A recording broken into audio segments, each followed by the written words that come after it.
Hello everyone and welcome back to Future Now, a webinar series by Ad News and Facebook. My name is Asya Benmejdoub. I'm the publisher of Ad News and your host for the series. This week we're delving into customer experience in an age of lockdowns, social distancing and remote working. How can brands service their customers best in this new and evolving landscape? We're going to meet our panel now, starting with you, Wesley. Hey everyone, I'm Wesley Ter Haar, founder of MediaMonks and on the board of S4, Sir Martin Sorrell's new gig. And Anajan, what about you? Introduce yourself to our audience. Hi, I'm Anajan Abel and I head up platform partnerships for Facebook, working with companies across Australia and New Zealand. Wesley, I'll start with you. What's happening in the realm of digital experience in 2020? What we've really seen in our space is because of COVID, I think change has been compressed. So for us, this is the year that digital transformation got transformed. For a lot of our clients, a lot of our customers, it used to be very important, but not very urgent. COVID came along, took away a lot of the physical shortcuts, and suddenly it exposed a lot of gaps in the ecosystem, in the consumer experience ecosystem. So a lot of what we focus on is how do we fill those gaps quickly? How do we make sure we actually bridge the ecosystem and create amazing experiences across all of those touch points? And how do we do that a lot quicker than used to happen in the more traditional digital transformation roadmaps in space?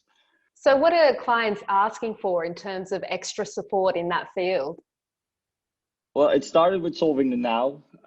It was a bit existential when lockdown started happening, so a lot of people got stuck, especially with events.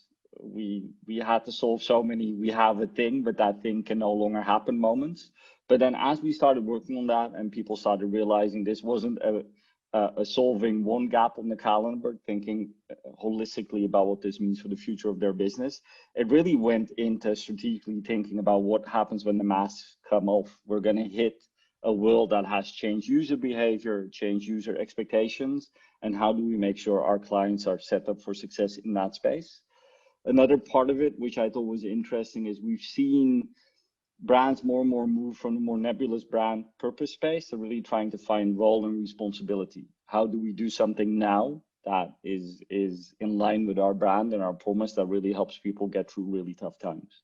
And Anajan, what's your take on that? Yeah, spot on. The digital experience is certainly changing a lot of things. And if we look into the financial institutions, we're seeing rises in three areas. So the first one's contactless payments. We know people do not want to touch cash anymore just as a result of what's going on. And 35% of Australians are using contactless options way more now than they did pre-COVID. So we look for that to continue growing and mobile wallets and apps just becoming more important to be able to pay with. Secondly, mobile apps. The experiences themselves are very, very varied. So we've got financial institutions who've been developing them for a long time. Some of them are really good, some of them not so good. But from a consumer standpoint, the expectation of the UX is excellence. So think of all the great apps that you use on an everyday basis. This is what the financial institutions need to be aiming for in order to keep their customer. In a previous gig, I used to work at eBay, and one of the areas that they spotted really early before it became what it is today was the investment in the mobile space. That was in the late 2000s. It's a key reason that they've had so much success since then. And finally, an area that is still rising, and it's probably the new version of mobile, is messaging. Consumers continue to turn to messaging to talk to businesses, many for the first time. So 43% of Australian customers who say they use a messaging service to contact a business for any reason in the past 4 weeks did so for the first time. And this is an area that financial institutions can get ahead of and invest in right now in order to, really stay ahead of that game. I like the fact you brought up banks, because that has been a key component of this whole shift in the way consumers are engaging with businesses. Wesley, what is the future for places like banks as consumers shift online? The key that we just hit on is quality of experience. Everybody is used to using the apps we all have on our phones, and the quality of the UX, quality of the UI, there's a stickiness to it that a lot of more traditional industries like banking don't really get to that level of detail and that level of sophistication. And that gap, if you no longer have the physical space to make up for that gap, you're going to lose customers. I find the idea of switching banks probably the most horrific way to spend my time imaginable. But I have a bank that has a very mediocre digital experience. It's making me think about it, right? And that, I think, is both a risk to today's landscape, but reward for the people that do it well. This idea of conquesting, it's going to be a lot more active, because if you can give people a more easier way to go about their business, now that they no longer will default to the expected, you can actually go after a lot of new customers because of that.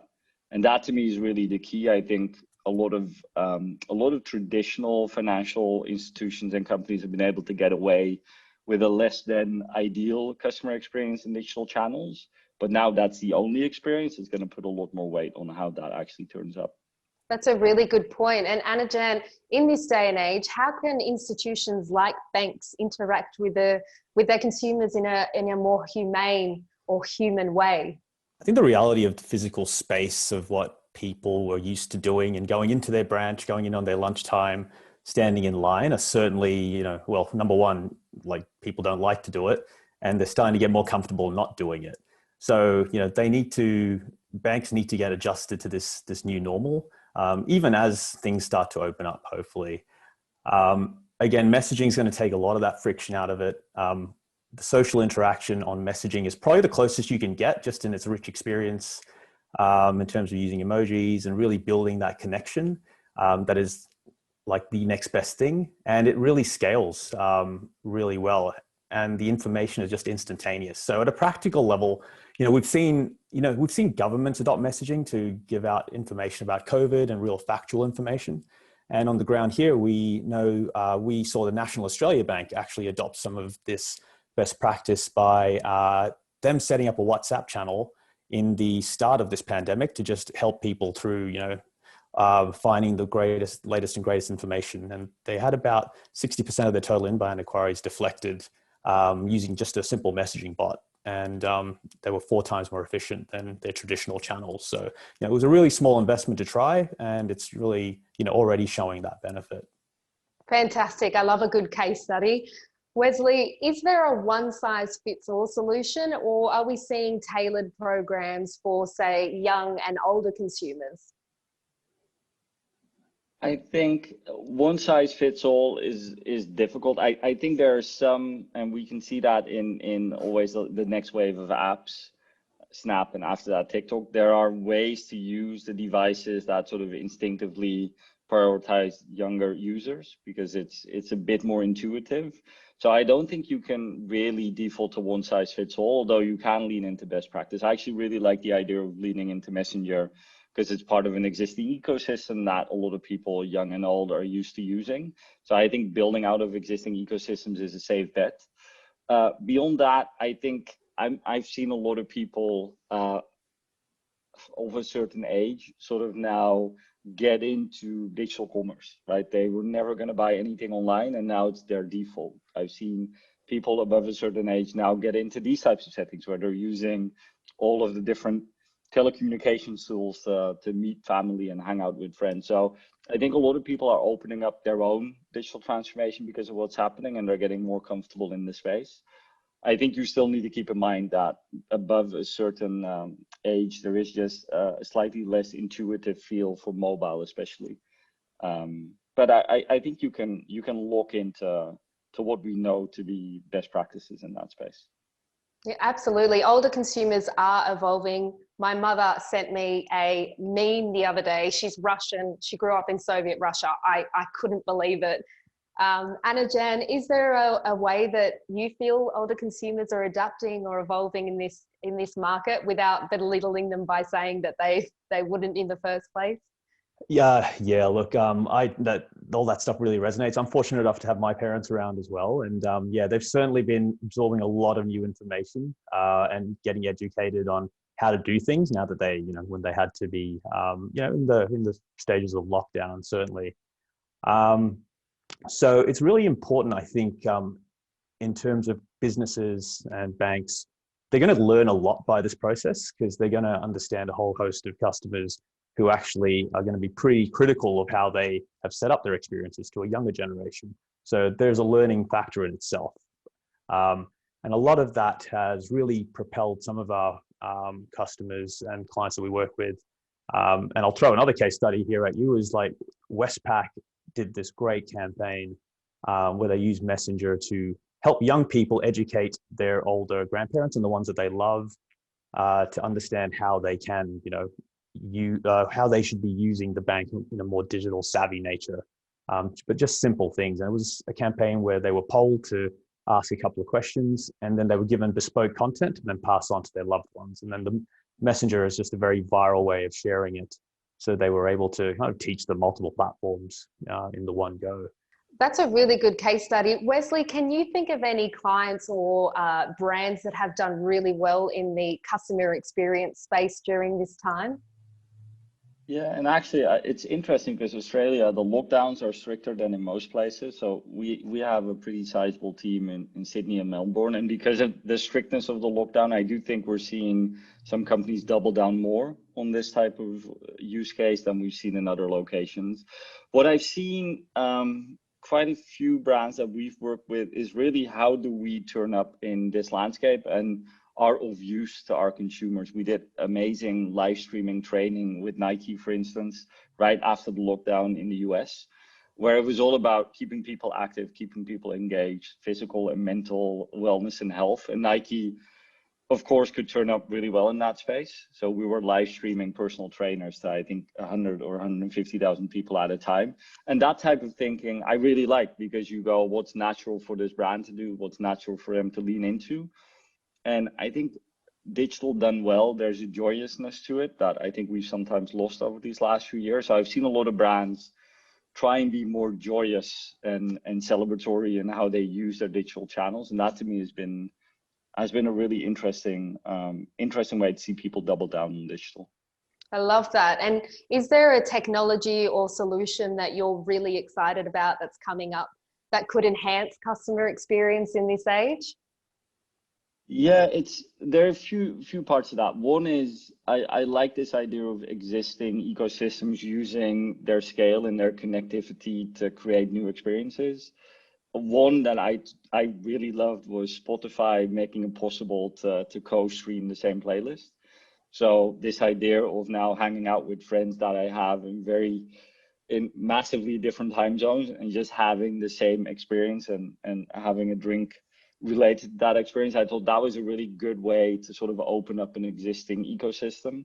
I actually think I've been using Messenger to be more serendipitous because I'm in a lot of groups.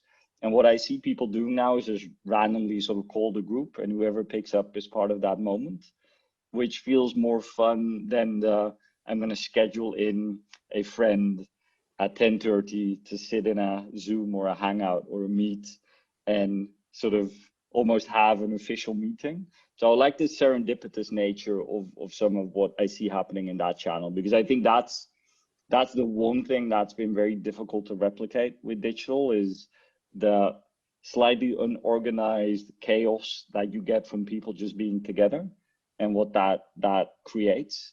And I think Messenger, I've had a few really fun experiences where you're walking around, your phone goes and you go, okay, these are randomly 6 people in this call that I'm now chatting with.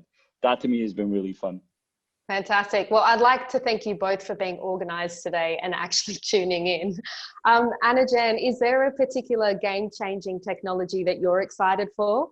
To answer that question, you kind of have to give a little bit of context. The future in terms of what's exciting is already here. If you split the globe up into 2 regions, we can look to the Asian markets who kind of, if you remember in the early 2000s, kind of went through SARS and a pandemic of their own, which caused them to really lean into a lot of this innovation and build these digital experiences. So mobile, the fact that they chat to businesses through their various messaging platforms like the WeChats, the Lines, the Kakao Talks, it's all entrenched, and a lot of those deep integrations are already like in that region. That's kind of coming over to the Western markets now, and really the game changer for our platforms and specifically to banks and the financial institutions is going to be a lot around acknowledging the fact that, compliance and the rules and regulations apply a little bit more strongly to finance, and the topic of end-to-end encryption. We're building a lot of these things that customers are telling us they need in order to really then copy these really great integrations that exist in other parts of the world, which are a little bit more down the line in chatting to businesses. And those are the things that I think really will start coming through for finance as the one big game changer, as well as a lot of our platforms operating together. So you can reach all customers at any one time. And we're seeing a couple of these brands kind of to lean in right now. So we've got a lot of e-commerce players who are always the first to market on that. If you remember my eBay example, it's always they're the first to go into online and digital and really invest in that space. And I think a lot of that's going to start coming through to the finance industry as soon as a lot of this starts being built. But the important thing is really to start small, and there isn't going to be really a game changer that takes you takes an experience from zero to great. It's about building those really small things and building that muscle to be ready for when that does happen. Fantastic. And final question for you both. I'll start with you, Wesley. What's the best recent online experience that you've had? That's an interesting one. I think a lot of that does resonate around the moments of connection you can still get with others because of digital channels. And I think some of my favorites really have just been hanging out with friends through all of the ecosystems that are already there. What I really like, and it partly is about experience and it's partly about emerging technologies. I think a lot of technology over these last few years has been focused on sort of narrowing your scope of interest, right? Machine learning sort of pushing you into more and more of the same. I'm seeing this sort of open up a bit and create not just a curated level of interest, but also opening up to curiosity. And I agree, e-commerce is always first in that space. So I look at a Mr. Porter, which I think has just been an amazing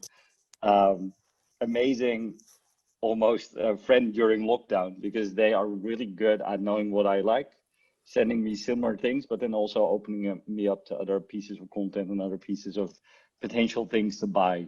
So that idea of using technology and data to personalize, curate, but then also open up curiosity, to me has actually been some of the more interesting things I've seen happen over the last few months.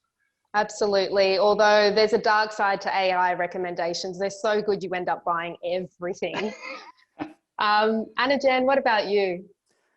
So my lockdown experience of choice has been Uber Eats. It's just so seamless, and I can just reorder the same things and I can discover new things. It's just amazing.